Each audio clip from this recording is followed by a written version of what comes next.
Deputy prime minister of Pakistan, அது மட்டும் இல்லாமல் ஃபாரின் மினிஸ்டர் 2 போர்ட்ஃபோலியோ வச்சிருக்கக்கூடிய இசக்தார் அப்படின்றவர் வந்து இப்போ சொன்ன ஒரு ஸ்டேட்மெண்ட் வந்து மிகப்பெரிய வைரலாக போயிட்டு இருக்கு. என்ன அப்படின்னு வச்சிங்களேன், இனிமே இந்தியாட்டில் நாங்கள் கெஞ்சிக்கிட்டு இருக்க முடியாது அப்படின்ட்டு.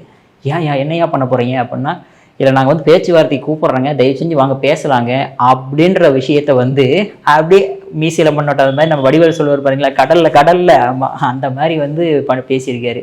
எல்லா சம்பந்தமான விஷயங்களையும் நம்ம பேசலாம் சரிங்களா, கொஞ்சம் வாங்க அப்படின்ற மாதிரி கூப்பிட்டுருக்காப்புல இந்தியாவை.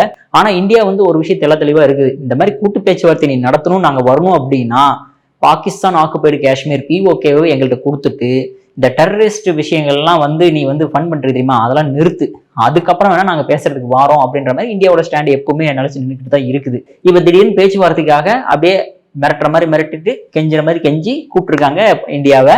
அது மட்டும் இல்ல, இன்னொரு விஷயம் என்ன சொல்றாரு அப்படின்னா, இந்தியா இனிமே எங்களை தாக்குச்சுன்னா பதிலடி வேற லெவலில் இருக்கும் அப்படின்ட்டு.